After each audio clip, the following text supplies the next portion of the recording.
Bonjour à tous et bienvenue à l'Institut des Libertés pour ce nouveau délit d'opinion. Nous sommes le jeudi 26 octobre lorsque nous enregistrons cette émission. Je suis comme d'habitude avec Charles Gave. Bonjour Charles. Et bonjour. Alors ce matin, vous avez parlé avec Emmanuel beaucoup de votre livre. Le livre, voilà, qui est une espèce de réflexion historique sur les 40 dernières années, la montée en puissance de cette énorme tentative de prise de pouvoir par ce qu'on peut appeler des mondialistes, et puis pourquoi c'est en train d'échouer. Voilà, c'est un petit peu le but du livre, c'est d'expliquer que on n'a même pas besoin de dire qu'il y a eu un complot, puisqu'ils l'ont annoncé à Urbi et Orbi qu'ils le faisaient. Donc j'ai pas besoin c'est pas un livre complotiste, c'est que je remonte quelqu'un qui était suffisamment observateur pouvait regarder ce qui se passait et on arrive à cette conclusion doucement. Je donne les preuves du dossier, c'est tout. Ouais. Donc évidemment, je rappelle nos auditeurs que ce livre existe, qu'il est disponible sur le site des éditions de Pierre de Taillac. Que le lien de commande du livre, on va le mettre à chaque fois dans toutes les descriptions des vidéos actuelles et à venir pendant les prochains mois pour permettre à nos auditeurs d'arriver rapidement dessus. Je ne touche pas de droit d'auteur, qu'ils iront tous à l'Institut des Libertés. Voilà, exactement. Donc sans plus attendre, on va passer au sujet du jour, enfin de la semaine. Je voudrais qu'on discute un petit peu du concept de choc des civilisations. Donc concept très connu, alors parfois utilisé à tort et à travers, un peu n'importe comment, qui vient du livre du même nom de Samuel Huntington de 1996, donc qui s'inscrit quand même dans un contexte particulier après la guerre froide. Concept qui tend à démontrer, en tout cas à vouloir montrer, que on arrive dans une ère où les conflits ne sont plus tellement dictés par les idéologies, comme on a eu au XXe siècle avec, en gros, notamment avec la guerre froide, entre d'un côté le capitalisme, le libéralisme, la société libre contre le communisme et la société... Toutes les batailles du XXe siècle se sont passées, si j'ose dire, entre Européens. Oui. C'est-à-dire que c'était des idéologies européennes qui se heurtaient à d'autres idéologies européennes. Et puis, dans le fond, on s'est bien mis sur la gueule entre hommes blancs, si j'ose dire. C'est ça, exactement. Et puis maintenant, pas à moitié, en plus. Peut-être plus. C'est ça. Il part de ce principe-là. Il dit, voilà, on s'est beaucoup foutu sur la gueule, pour parler très trivialement, à cause des idéologies. Et en fait, aujourd'hui, on arrive dans une autre ère où, en fait, des alliances se font beaucoup plus, en fait, pour des raisons culturelles et même civilisationnelles. Dans le contexte de l'époque, quand il écrit ça, on a évidemment la guerre de Bosnie-Herzégovine et on peut commencer déjà à voir ce concept-là émerger, parce que par exemple les Bosniaques musulmans étaient soutenus, que ce soit en armes ou en argent, par beaucoup d'États musulmans, comme la Turquie, l'Iran, l'Arabie Saoudite, tandis que le côté de la Serbie orthodoxe était beaucoup plus soutenu par les États orthodoxes, en fait, comme la Russie par exemple. Ensuite, on a cette thèse qui a été mise un petit peu à mal avec l'émergence ou la réémergence de certains conflits. Je pense notamment à celui qui se passe en Ukraine, puisque là, on a une opposition entre les États-Unis et la Russie. Et là, c'est pas tellement une opposition purement culturelle, en fait, qui joue, même si on a d'un côté un État orthodoxe, c'est pas exactement la même chose, bien sûr, c'est pas tout à fait la même civilisation, mais on n'a pas à ce moment-là le côté Occident d'origine européenne, chrétien, etc., contre la civilisation arabo-musulmane. Or là, ce qu'on est en train de voir en ce moment, je pense que on peut y voir une réémergence de ce concept de choc des civilisations, avec ce qu'on voit en Israël et en Palestine, avec la bande de Gaza, où d'un côté, on a vraiment tous les pays arabo-musulmans qui se rangent derrière la cause palestinienne, et de l'autre côté, tous les pays occidentaux, à peu de choses près, qui se rangent vraiment du côté d'Israël. Qu'est-ce que vous pensez de ce concept ? Est-ce qu'il est applicable à la situation qu'on vit actuellement ? Alors, plusieurs choses. D'abord, ce livre avait été écrit aussi un petit peu en réponse au livre de Fukuyama, Francis Fukuyama, qui était la fin de l'histoire. C'est-à-dire dire, maintenant, l'histoire hegélienne était terminée. Ça allait être un monde paisible où il y aurait la victoire du capitalisme marchand et de la démocratie, qu'il n'y avait plus rien à dire. contre ça. Huntington a dit non, pas du tout, parce que maintenant, c'est les guerres de civilisation qui arrivent. Bon. Alors, il décrit les civilisations, il en identifie, je ne sais plus combien, 6, 7 ou 8, je ne sais plus très bien, je l'ai lu à l'époque, mais... Et il dit la grande différence de la civilisation occidentale, chrétienne, c'est la supériorité de l'individu sur la tribu. Toutes les autres civilisations cherchent à faire survivre la tribu, même si c'est au détriment de l'individu. Donc il dit ce qui est extraordinaire dans notre civilisation, c'est cette espèce de mise en avant de l'individu par rapport à la tribu. L'individu peut dire à la tribu, tu as tort et j'ai raison. Donc c'est une nouveauté extraordinaire. Donc ça, c'est la première des choses. Donc maintenant, on a une civilisation musulmane, mettons, qui est en effet très bien définie, on sait très bien d'où elle vient, on sait très bien où elle est, etc. Mais ce que faisait remarquer Huntington à l'époque, c'est que les frontières de l'islam sont sanglantes partout. C'est-à-dire que c'est pas une lutte de l'islam contre la chrétienté, ou je sais pas quoi. C'est une lutte de l'islam contre toutes les autres civilisations. C'est-à-dire que vous alliez en Chine, il y a des problèmes, que vous alliez partout où il y a l'islam, si j'ose dire, le sang coule. Ce qui n'est pas étonnant, puisque dans leurs prophètes, si vous voulez, il y a le monde en paix, qui est l'islam, et puis il y a le monde qui est en guerre, qui est le reste du monde. Donc l'islam est par nature en guerre contre le reste du monde. C'est ce qu'a dit son prophète, j'invente rien. Donc, la question qu'il faut poser, c'est oui, on est en train de se bagarrer, mais contre l'islam, mais d'abord, on n'est pas les seuls, et ensuite, c'est presque dans la nature de la bête, quoi. Si vous battez pas contre l'islam, il vous soumet. Donc, on a un vrai problème, là, si j'ose dire, où on se bat, où on est soumis. Mmh. Et c'est ce qui se passait. Il y avait une majorité de chrétiens au Moyen-Orient il y a encore quelques siècles, et il en reste plus un, quoi. Ils sont tous... Donc, le problème, c'est qu'on a en face de nous quelque chose qui est, par nature, conquérant.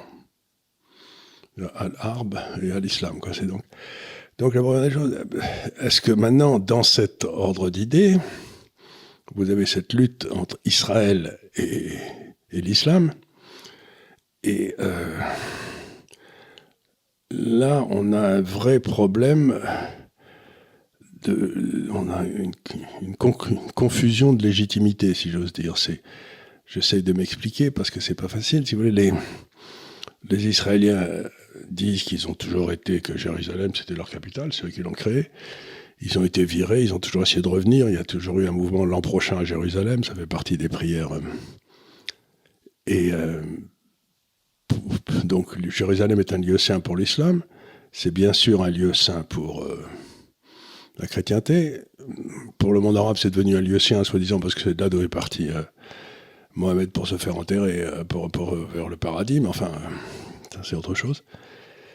Donc c'est devenu un lieu saint un petit peu par raccro. C'était parce que c'était un lieu saint des deux autres que c'est devenu un lieu saint. Ce qui est pas tout à fait la même chose. Donc il faut appliquer une analyse de René Girard sur l'envie des musulmans d'avoir Jérusalem, quoi, parce que on comprend pas très bien, quoi. Pourquoi Damas, pourquoi bon. Donc vous avez tout ce phénomène-là. Donc la première des choses que je voudrais dire, c'est que il y a un problème de guerre de civilisation, qu'il y a cette civilisation, je renvoie aux études qu'a fait Ellul sur justement la religion musulmane, c'était un grand connaisseur des religions, sur le fait que la religion musulmane était compatible avec la démocratie. Il en avait discuté avec le recteur de la Modène d'Al-Aqsar dans des réunions qui ont duré 3 jours à Bordeaux, etc. Il doit y avoir des minutes de ça. Et ils étaient tous les deux arrivés à la conclusion que non. Donc, si vous voulez, le principe de la légitimité dans notre civilisation, depuis qu'on a coupé le cou à Louis XVI, quoi, c'était que c'est dans le peuple que réside la légitimité. L'islam, c'est dans Dieu. Il n'y a pas, en quelque sorte, il n'y a pas de légitimité humaine, sauf celui qui suit le prophète. Donc, c'est quand je dis que c'est une lutte de légitimité, c'est, encore une fois, c'est l'individu dans l'islam n'a pas tellement d'autonomie, c'est ce qu'on appelle une orthopraxie, c'est-à-dire qu'on vous donne un certain nombre de règles. Si vous voulez les respecter toutes, vous êtes un bon musulman, quoi. Nous, comme on est individu, il n'y a pas de règles. C'est-à-dire, il faut faire. C'est en fin de parcours qu'on saura si on a bien fait ou pas bien fait. Mais il n'y a pas de. Je peux pas me dire un bon chrétien. Je pourrais me dire que je suis peut-être un bon juif, un bon musulman, mais personne ne peut se dire qu'il est un bon chrétien parce que personne ne sait ce que c'est que d'être un bon chrétien.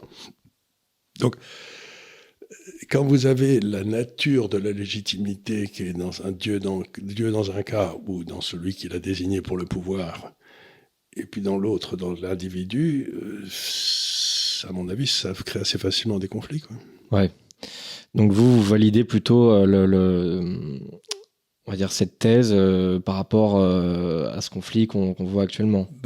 Il fait partie d'un conflit qui existe depuis 732, quoi, par là. C'est-à-dire qu'on a toujours été, à un moment ou à un autre, en guerre contre le monde musulman. Oui, et il a toujours été en guerre contre le monde indien, contre le monde. Partout où il était une frontière, il y avait eu une guerre. Oui. C'est-à-dire que, encore une fois, c'est une civilisation qui est appuyée sur la conquête militaire pour répandre la vraie foi, quoi. Bon, je porte pas de jugement de valeur, je dis c'est un fait, quoi. Ouais. Donc, oui.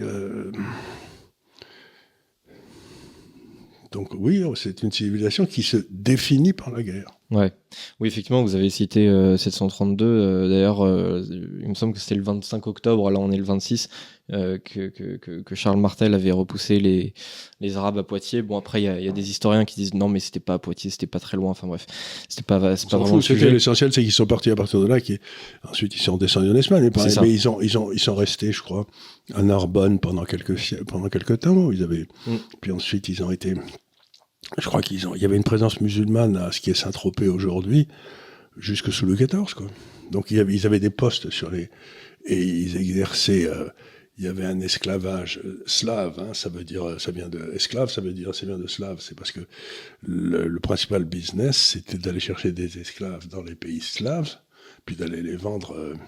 Donc pendant, je sais pas, j'ai lu un jour qu'il y avait eu plus d'1 million d'esclaves qui avaient été barbotés sur les pourtours de la Méditerranée par les pirates barbaresques. Oui, c'est ça, les barbaresques, ouais. Donc oui, si vous voulez, et l'esclavage étant permis par le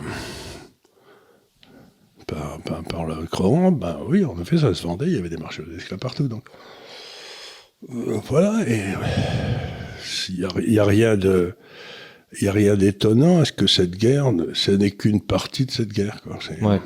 Oui, alors certes, après, je me pose quelques questions par rapport à la potentielle réorganisation du monde, parce que alors c'est une thèse qui a été très populaire, évidemment, surtout au début des années 2000, qui a été beaucoup utilisée notamment par les néoconservateurs américains, aussi pour justifier toutes les invasions en Irak, etc. C'est pour ça que je dis qu'elle a été utilisée un peu à tort et à travers. Certains en face aussi le reprochent à Huntington une thèse qui serait en fait purement performative, c'est-à-dire que en fait c'est pas qu'il y a des conflits et que c'est le choc des civilisations, c'est qu'on invente le choc des civilisations et ensuite du coup on invente des conflits par rapport à cela. En fait on inverse un petit peu l'ordre des choses. Aujourd'hui, on n'a pas inventé le conflit qu'il y a en Israël. Je veux dire, c'est un conflit qui existe depuis la nuit des temps, en fait, qui ressurgit aujourd'hui avec toutes ses implications géopolitiques. Je veux dire, même la Turquie, par exemple, qui est dans l'OTAN, là, se dit complètement du côté de la Palestine. Oui, alors là, il faut arrêter une seconde aussi, parce que, la Turquie, l'Égypte, l'Arabie Saoudite, la Jordanie sont tous en train de nous expliquer qu'ils sont vent debout derrière les Palestiniens. Ouais. Mais il n'y a pas un de ces pays qui en prend un seul chez lui. Ah, ça absolument, ouais. Non, mais je veux dire, ils sont... Donc, il y a une espèce d'énorme hypocrisie. Ah oui, ils sont donc... Parce que quand la Jordanie explique que ce que fait Israël est insupportable, il faut se souvenir qu'en 70, je crois, en 70, il y avait eu Septembre Noir, où les Palestiniens en Jordanie s'étaient révoltés et que les Jordaniens, avec la Légion arabe, là, ont massacré avec beaucoup d'entrain. Il y a eu, je sais pas, quelque chose comme 100 000 morts, ce qui n'était pas rien. Et ils sont tous barrés, soit en Syrie, soit au Liban, et ils ont déstabilisé le Liban. Donc, les Palestiniens ont été aussi très bien massacrés par les Syriens. Il y a eu, non, je ne sais plus quel camp aux portes de Damas. Les Égyptiens, ils ont refusé de... Je veux dire, il y a pas, personne ne peut sortir de... Donc, les pouvoirs... Vous avez deux choses. Vous avez ce que dit le pouvoir, et ils sont... Le pouvoir dans le monde arabe, il a très peur de ce qu'on appelle la rue arabe. Hein. Donc, il fait ça, il dit « ouais, on est tous derrière ». Mais quand il s'agit d'aider, c'est tout à fait autre chose. Et donc, on est dans un monde un peu curieux où c'est vraiment... tout le monde tombe sur Israël, alors que eux, ils sont beaucoup plus tombés sur les Palestiniens, si je dis qu'Israël ne l'a jamais fait, quoi. Donc on a quand même un monde qui est difficile à non pas à juger, parce que c'est pas mon rôle de juger, mais même à analyser, parce que vous êtes là et vous dites, ben oui, il y avait toujours eu une bagarre entre eux.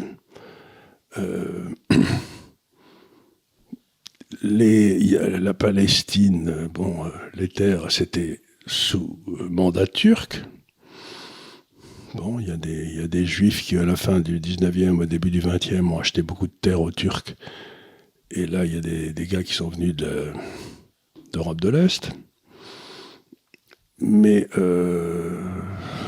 il y avait quasi... C'était le désert autour de Jérusalem. Il y avait rien, quoi. Il y a beaucoup de Palestiniens qui sont arrivés après. Donc on se retrouve dans un monde bizarre où tout le monde se prétend être légitime sur la terre de Palestine, alors que vraiment, on voit pas très bien...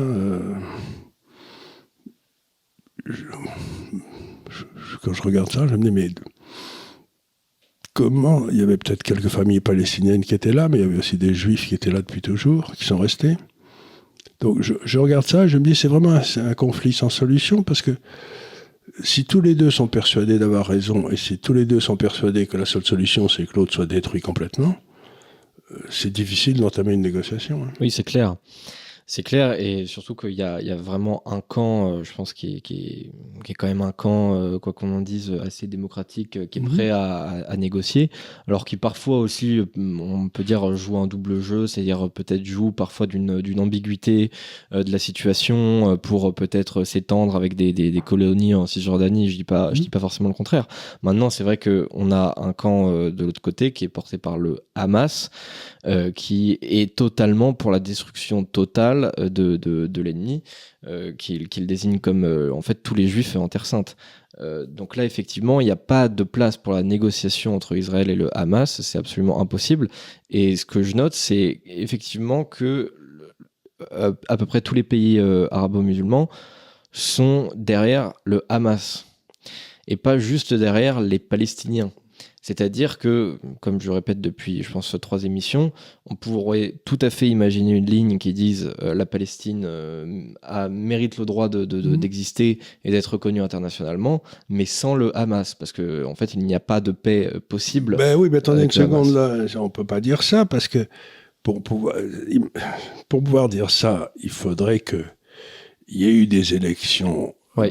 Et que le Hamas ait perdu ses élections. Mais imaginez qu'on fasse des élections et que le Hamas fasse 80%. Ouais. À ce moment-là, on se retrouve ramené au problème précédent, on ne peut pas discuter. Oui, c'est sûr. Donc, il y en a 2 problèmes, c'est qu'on ne sait pas quelle est la représentativité du Hamas dans la bande de Gaza. Tout ce qu'on sait, c'est que dès qu'ils ont pris le pouvoir, c'était en 2006, après les élections, ils ont liquidé je ne sais pas combien de centaines ou de dizaines de gars du Fatah. Donc il y a eu des massacres internes. Donc, et la deuxième chose, c'est si on faisait des élections et qu'ils gagnaient et qu'ils ne veulent pas discuter, ça nous amène où ? Je veux dire, vous voyez ce que je veux dire, c'est qu'il faut quand même qu'on ait un... Et j'ai une autre position qui m'ennuie beaucoup, c'est que les gens disent qu'il faut faire 2 États. Si j'ose dire, la Palestine existe déjà, elle s'appelle la Jordanie. La Jordanie n'a aucune raison d'exister, ça n'a jamais existé dans l'histoire, c'est un royaume hachémite. Les rois descendent des shérifs de la Mecque, c'est des Saoudiens, c'est la Légion arabe, c'est des Bédouins, il n'y a rien à voir avec la Palestine. Donc logiquement, ce qui est la Jordanie aujourd'hui, ça aurait dû être la Palestine. Et là, les Palestiniens pouvaient aller tranquillement, ils avaient un État à eux. Puis on a créé une espèce d'État arabe croupion là, qui veut rien dire. Donc la Jordanie n'a pas de raison d'être. Ouais.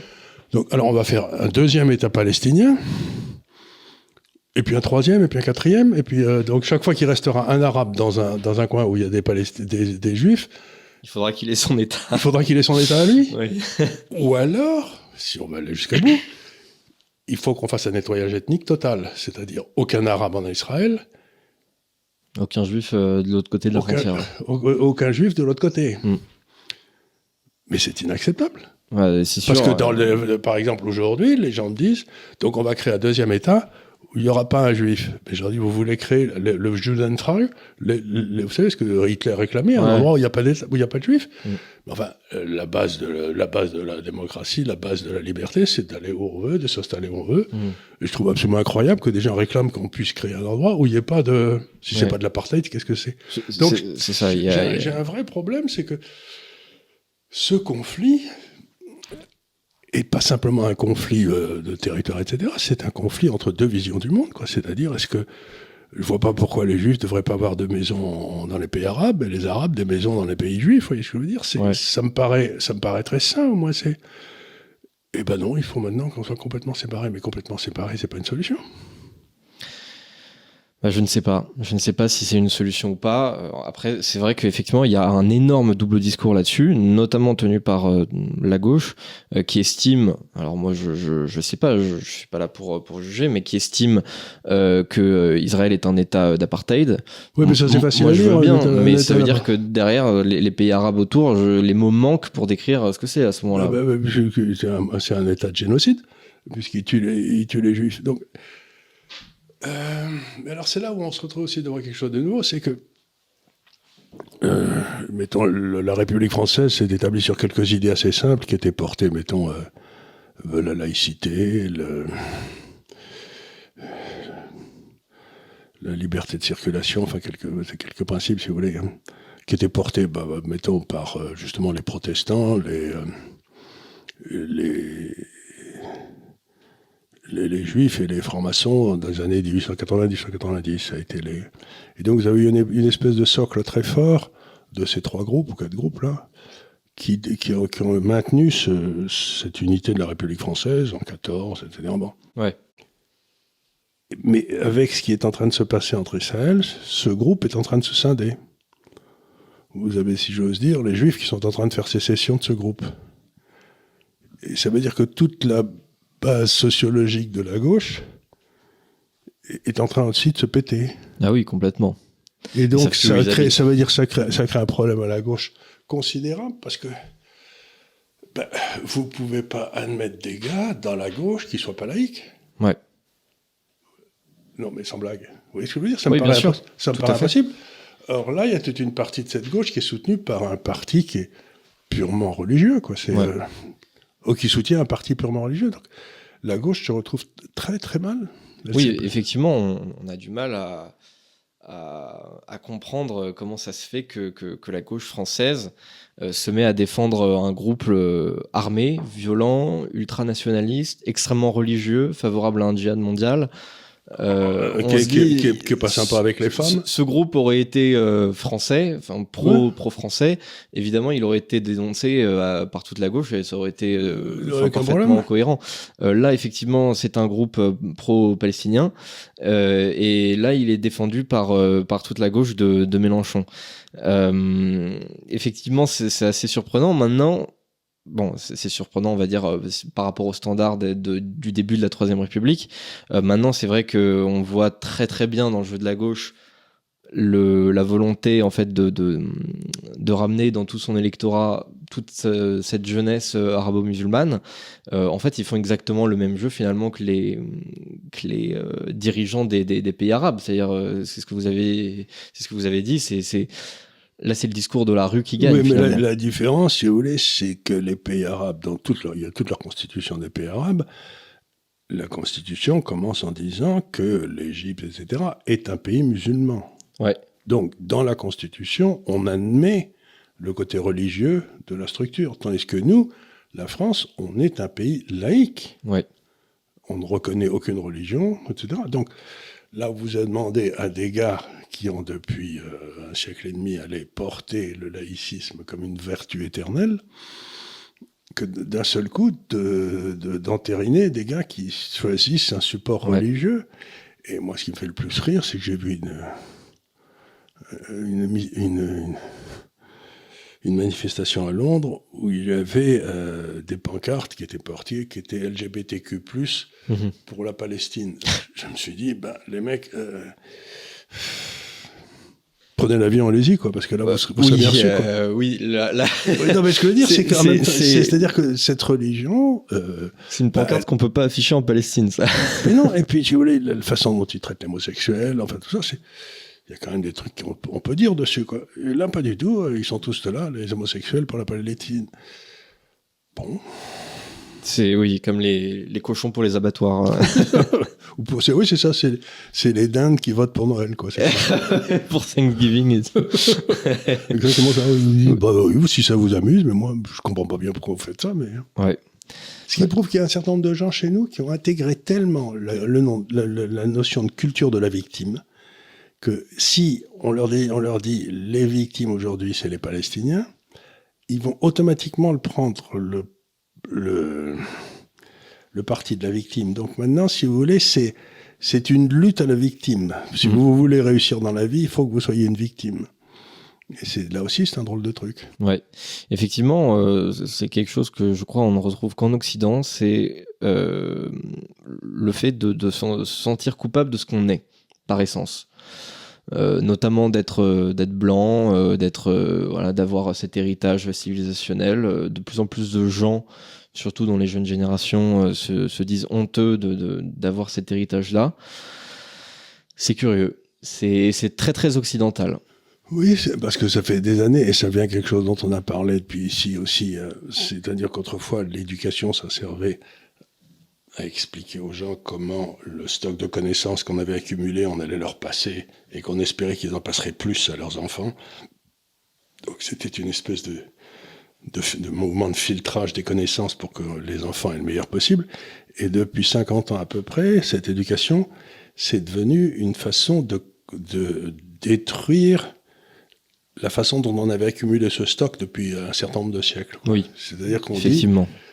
Donc l'éducation est devenue autodestructrice. C'est-à-dire qu'on vous dit que tout ce que ces gars-là, tous les grands ancêtres vous ont appris, c'était des racistes, c'était des propriétaires, c'était des trucs épouvantables. Et vous vous retrouvez donc d'un seul coup avec le but de l'éducation qui est de détruire le stock de connaissances que ces gars-là ont réussi à accumuler au travers des siècles.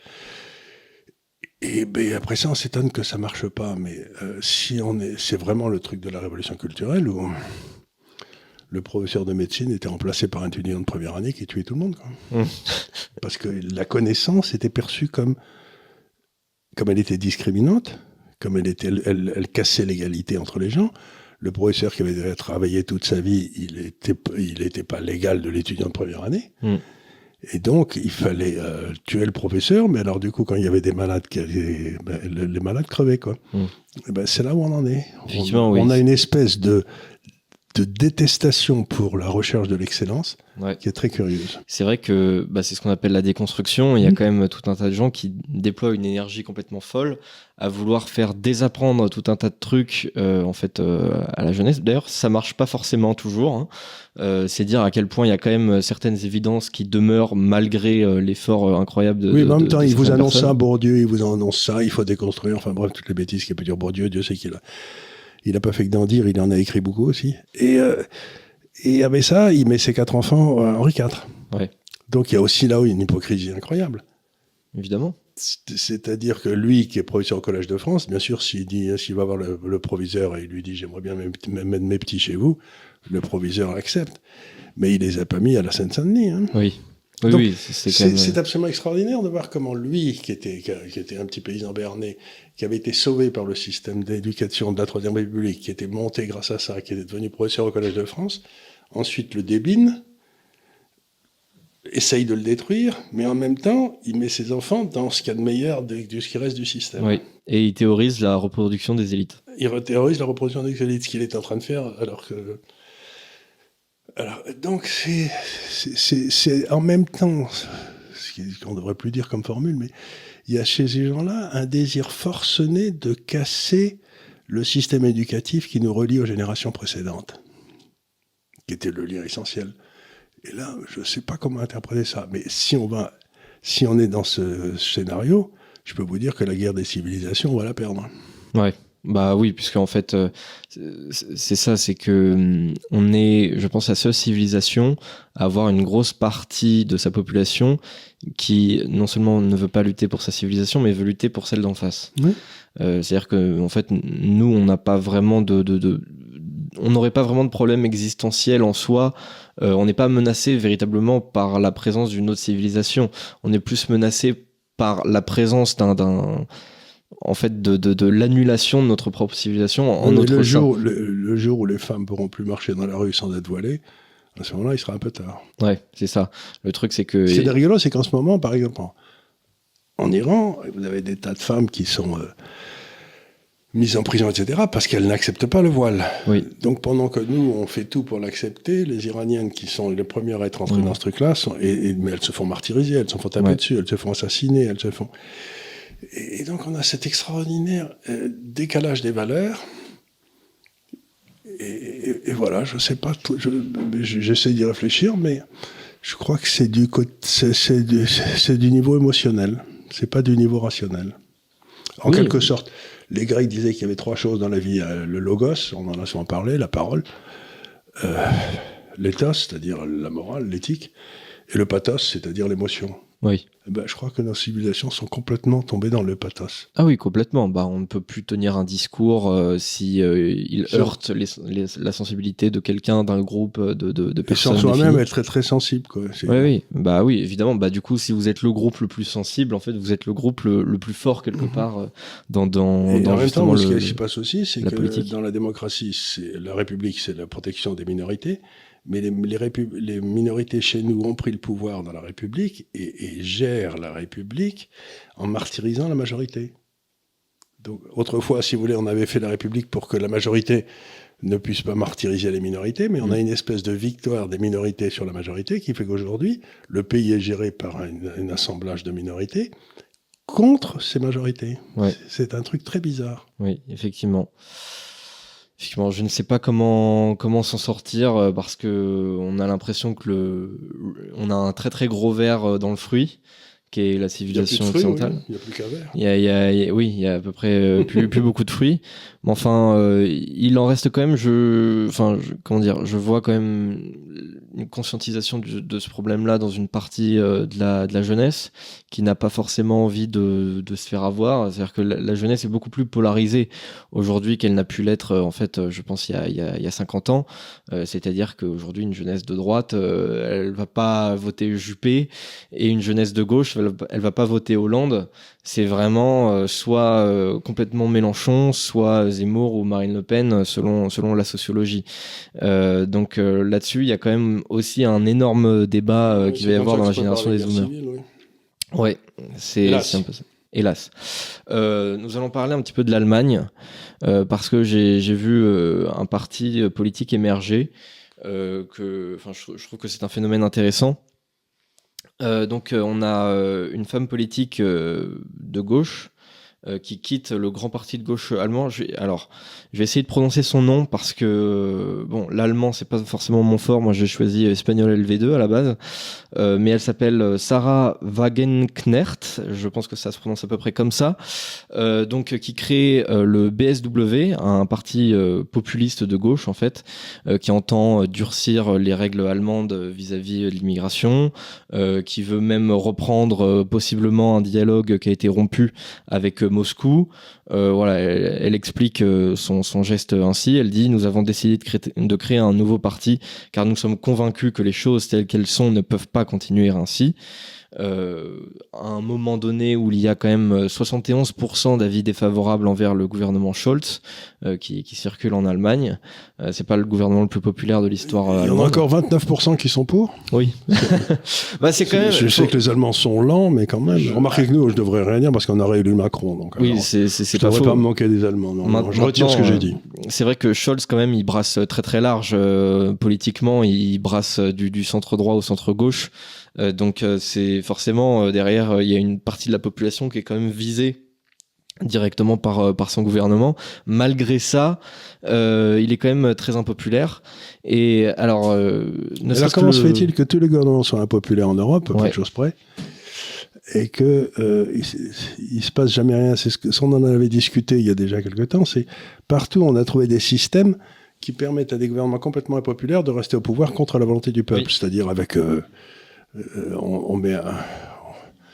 on excommunie un certain nombre de partis qui n'ont pas le droit, pour lesquels il ne faut pas voter, etc. Donc on finit par se retrouver un peu partout avec des Macron, c'est-à-dire des gens qui gouvernent avec 20% de la population, quoi. Ouais.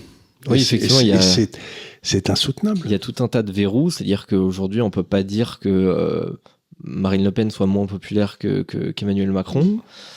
Mais elle aurait beaucoup plus de mal à arriver au pouvoir, ne serait-ce que par la position au centre d'Emmanuel Macron. Et après, il y a tout un tas de verrous mentaux, au centre de médiatiques. Quoi au centre du pouvoir, il est au centre de rien du tout, parce qu'il est nulle part, ce gars-là. Non, mais au centre, dans le sens où s'il était opposé à un adversaire de gauche, il y aurait, je pense, une majorité d'électeurs de droite qui voteraient pour Macron.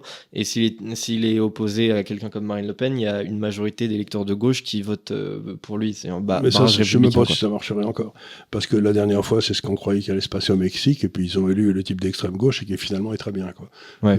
Donc, encore une fois, moi, si vous voulez, les gens qui me disent il faut pas prendre de risques, il faut réélire Macron, je leur dis mais vous ne rendez pas compte du risque que vous prenez en réalisant cet incompétent, quoi. C'est quand même tout à fait extraordinaire. Non, on ne sait pas ce que les autres vont faire, mais lui, on sait ce qu'il va faire. On sait qu'il va être nul, et vous l'avez réélu. Donc, quand même, donc, ce que j'essaye de dire, c'est qu'on est sous la tyrannie de ces minorités. Le nombre de sujets dont on peut discuter entre citoyens s'est considérablement rétréci. Et c'est pour ça que je trouve très bien qu'on monte un parti populiste de gauche, qui soit contre l'immigration, par exemple, qui soit pour la discussion avec la Russie. Je trouve ça au poil, parce qu'on peut rouvrir des discussions qui sont absolument nécessaires en partant de la gauche. Parce que moi, encore une fois, quand j'étais gamin à Amiens, etc., il y avait plein de gars qui étaient de la SFIO ou j'en sais rien, et qui étaient patriotes comme pas possible. Donc, un parti populiste de gauche, c'est presque une nécessité. Ouais. Mais qu'il soit populiste, qui aime le peuple du pays, pas le peuple du pays d'à côté, quoi. Oui, bien sûr. Oui, c'est vrai que nous, on a un petit peu le sentiment d'avoir ça en France.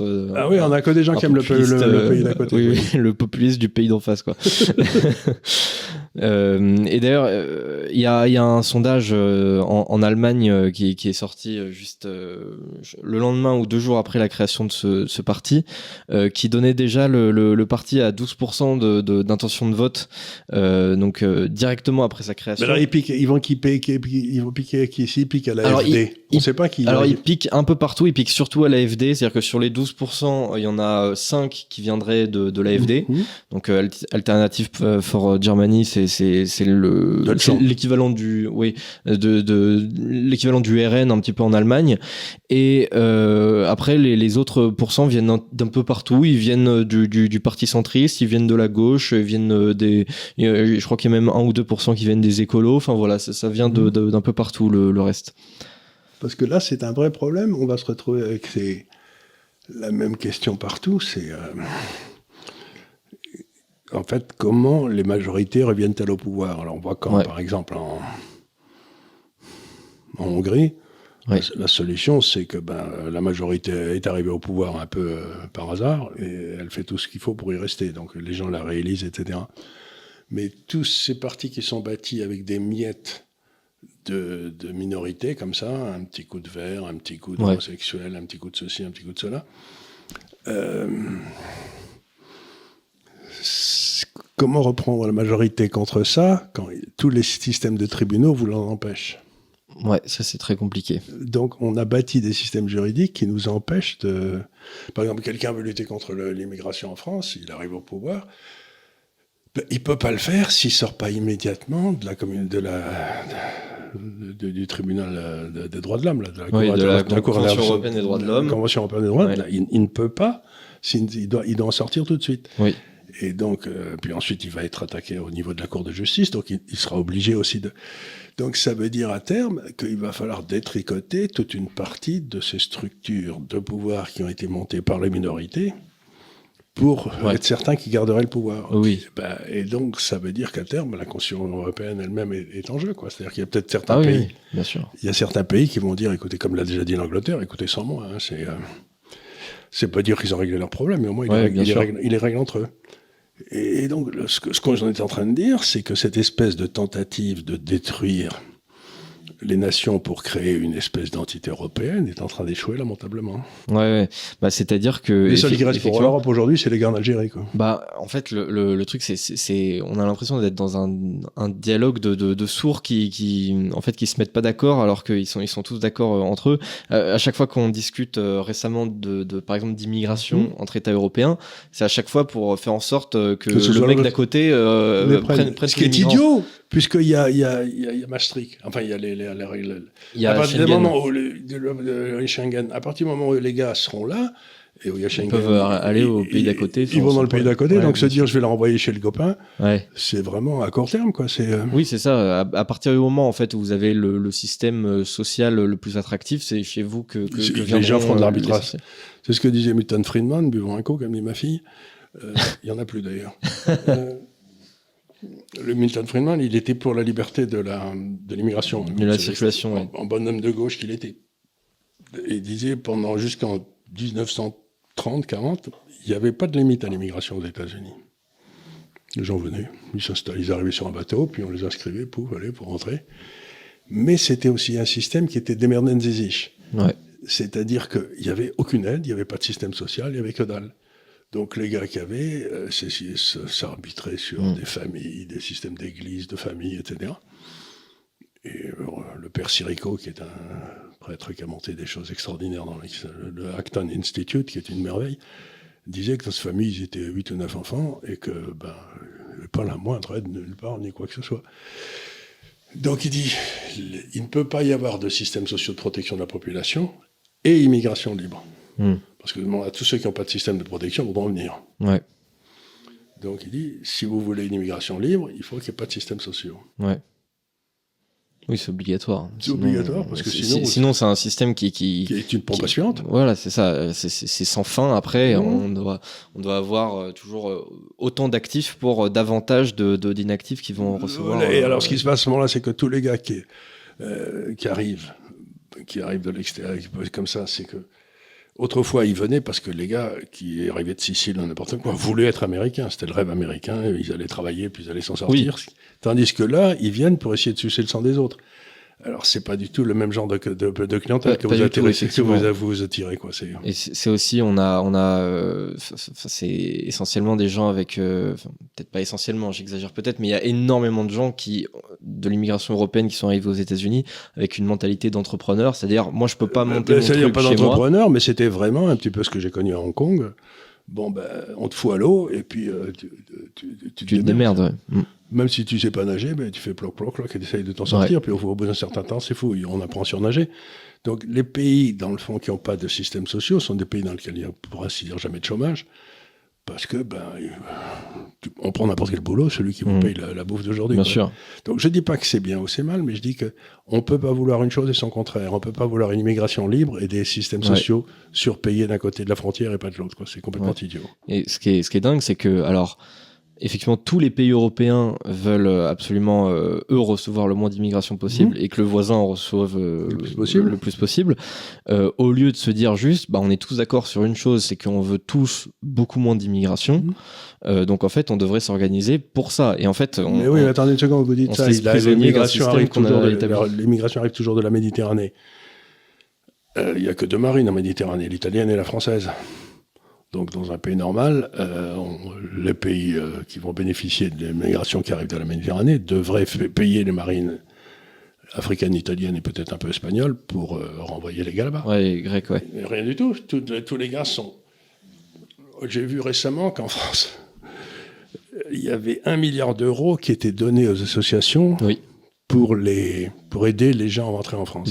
Pour les clandestins, ouais. Pour les clandestins, 1 milliard d'euros par an, c'est beaucoup quand même. Oui, c'est un petit paquet, oui. C'est un petit paquet, effectivement. Donc, on organise deux choses en même temps, qui sont contradictoires. On organise un crime et on organise On paye l'avocat du gars qui va commettre le crime, quoi. Oui, c'est ça. C'est quand même complètement dingue. C'est comme si vous subventionnez Pablo Escobar et en même temps la lutte contre le trafic de drogue, quoi. Oui, c'est ça, tout à fait. C'est à peu près la même chose. T'as fini de ronfler, Il fait son intéressant quand il dort. Oui.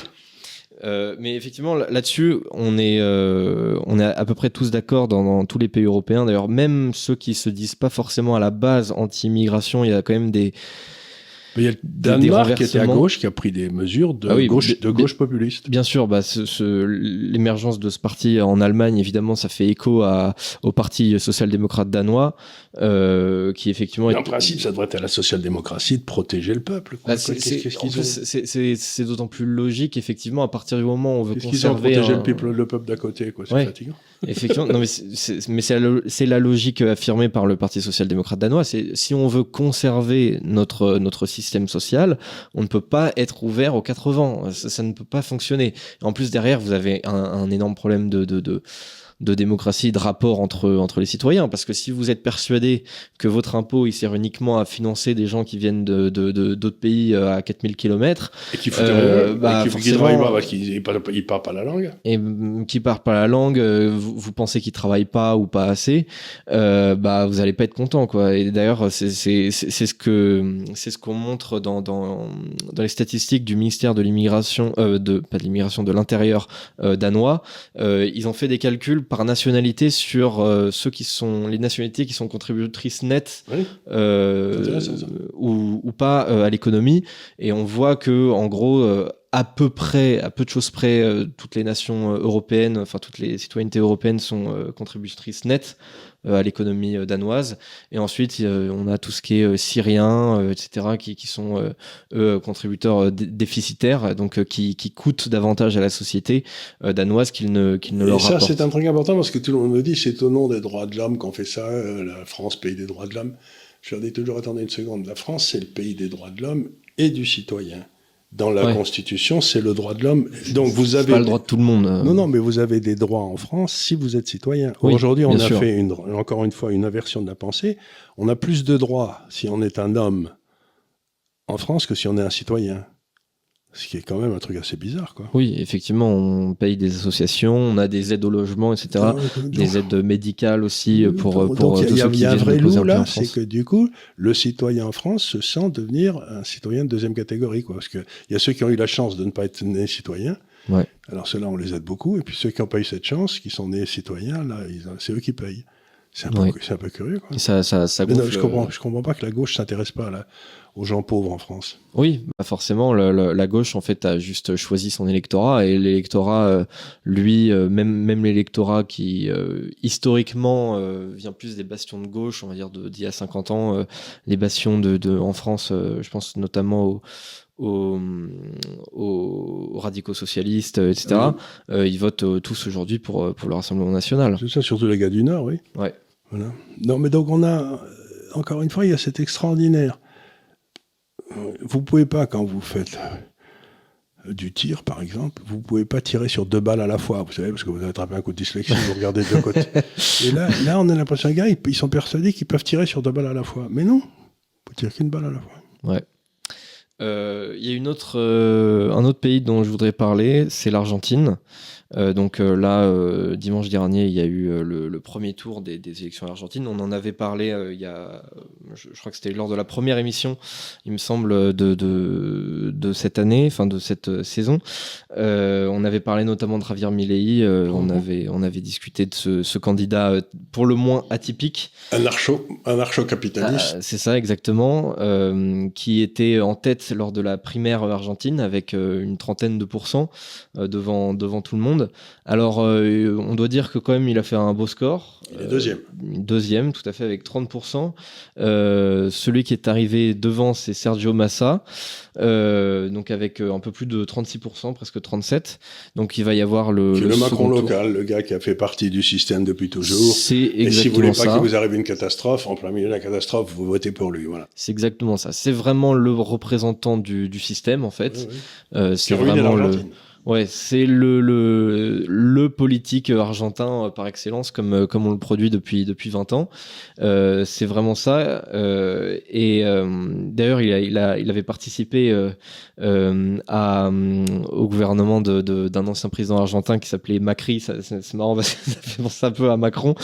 Et donc, Javier Milei, lui, il se veut vraiment contre il veut supprimer tous les système. ministères sauf 3. Oui, c'est ça. En gros, il veut vraiment garder que le régalien. C'est un minarchiste vraiment très, très cohérent. Et donc, il a fait que 30%. Donc, on se dit, comme ça, il a peu de chances de l'emporter au second tour. Le second tour qui aura lieu le 19 novembre. C'est comme au Brésil, il y a un mois entre les deux tours. Et en fait, je suis pas si convaincu qu'il perde parce que il a l'air de vraiment vouloir une alliance en fait avec celle qui est arrivée en 3e place, avec Patricia Bullrich, qui est arrivée avec quand même 24%. Donc si on additionnait les deux, évidemment, on aurait une assez grosse majorité à 54%. Alors après, même si elle s'alliait avec lui, ça veut pas dire que tous ses électeurs voteraient pour Javier Milei. Enfin, c'est quand même un allié de poids. 24%, c'est énorme dans l'opinion. On imagine l'équivalent en France, c'est quand même beaucoup. Et en plus de ça fait longtemps qu'il dit que si jamais il arrivait dans cette situation-là, il envisagerait tout à fait une alliance avec elle. Et elle aussi ne s'est pas dit contre. C'est-à-dire ce qui se passe en Argentine, ça c'est simple, c'est que le système est dans un état de déliquescence totale.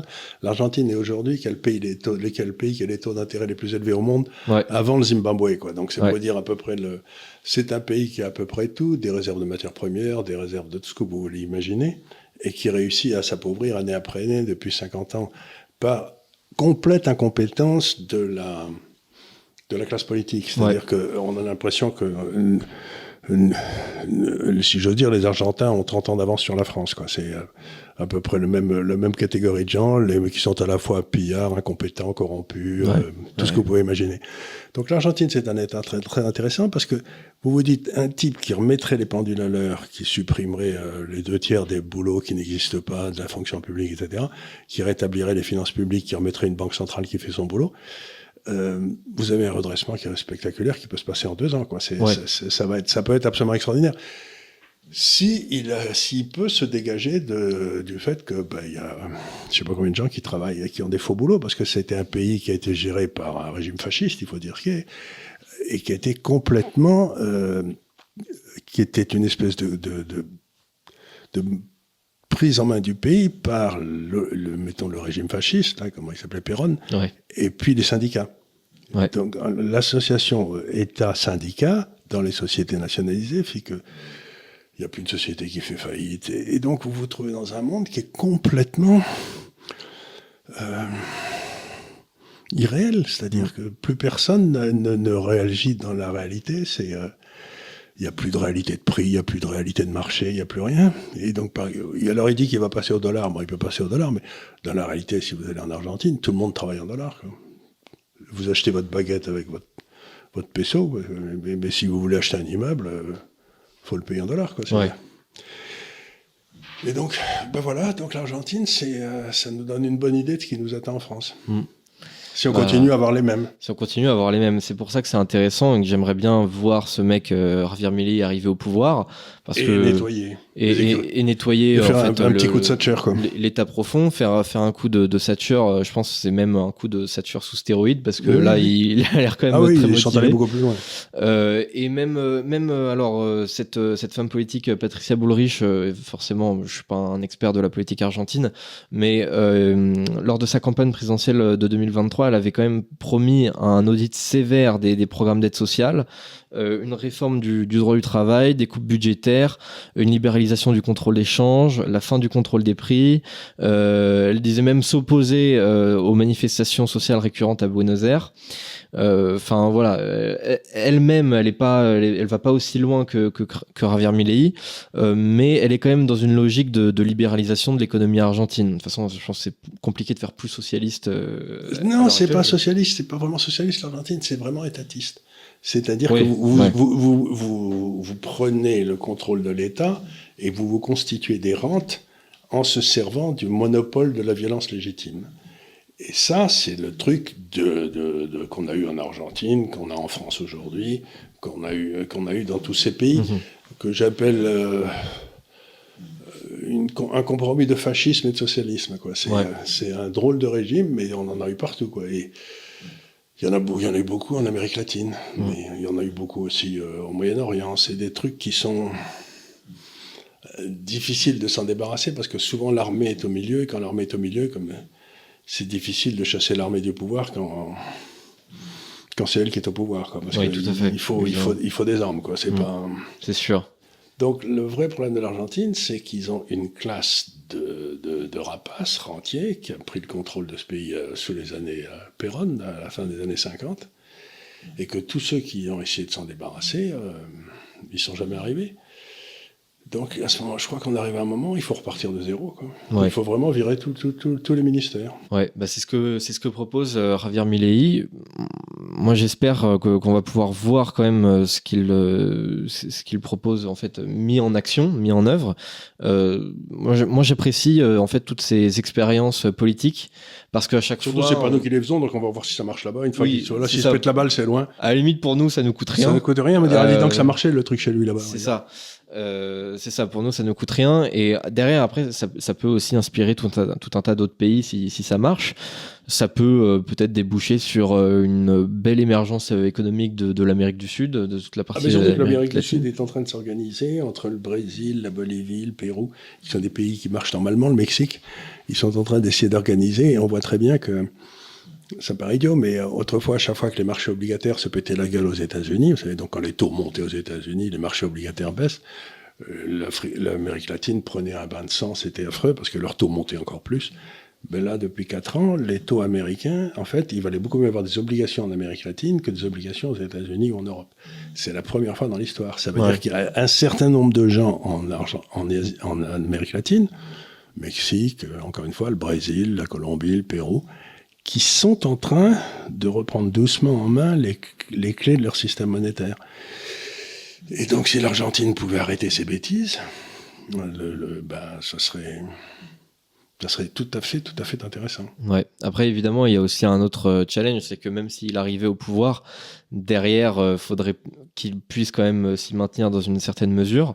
Alors, sans être aussi étatiste du coup que ses prédécesseurs, qui ont juste tout fait pour se maintenir au pouvoir en tant que classe politique. Parce que derrière, effectivement, si on a un retour des étatistes. Qui soit de droite ou de gauche. Regardez, au Canada, on a eu ça avec ce bon chrétien qui a fait sauter toute une série de trucs. Mais pendant 20 ans, le simple fait que pendant 3 ans tout était nettoyé, ça a permis au Canada d'attendre jusqu'à ce que Trudeau vienne tout foutre en l'air il y a quelques temps. Mais au moins, ils ont eu 20 ans de bon, quoi. Oui, c'est ça. Même en reprenant des gens qui avaient pas beaucoup de qualité, quoi. Ouais. C'est ça. Vous avez besoin d'un héros une fois tous les 30 ans. Ouais. On peut pas être gouverné par des héros tout le temps, quoi. Oui, c'est clair. 30 ans ou 50 ans, ça va bien, quoi. Justement, la logique, c'est quelque part d'avoir l'organisation du pays telle qu'on n'ait pas besoin de héros encore mieux. Pour être gouverné. Effectivement, il y a des moments où on en a besoin. Ça s'appelle la Suisse. C'est ça. La Suisse, ils n'ont pas besoin de héros. Ils n'ont pas besoin d'héros. D'ailleurs, à part Guillaume Tell, ils en ont jamais eu. Oui, ils en produisent assez peu. Donc c'est tant mieux d'ailleurs. Mais là, effectivement, je pense que l'Argentine a besoin d'un héros qu'il s'appelle potentiellement Javier Milei. Et on ne peut que espérer qu'une chose, c'est qu'il organise la société et l'État argentin de telle manière qu'il n'y ait pas besoin de héros derrière, qu'il y ait juste besoin de laisser faire les Argentins, qu'on les laisse il faut tranquilles. surtout qu'il désorganise l'État argentin, qu'il enlève les pouvoirs qui ne sont pas gagnés. Donc il enlève toutes les sociétés de rente qui sont créées en Argentine et qui sont considérables. On le souhaite leur bonne chance. Hein. On leur souhaite bonne chance. Ça va être rigolo à regarder. On a le temps d'en parler puisqu'il va on a le le temps 19. d'en parler puisque voilà, c'est le 19 novembre, donc on a le temps de voir venir. On aura aussi derrière quelques sondages. Je sais pas si ça fera un petit peu comme au Brésil.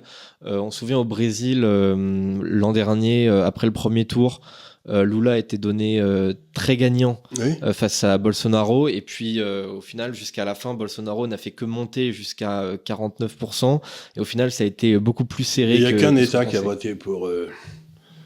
c'est Minas Gerais, non, c'est l'État du nord du Brésil. C'est le nord-est, ouais. Le nord-est qui a tous voté pour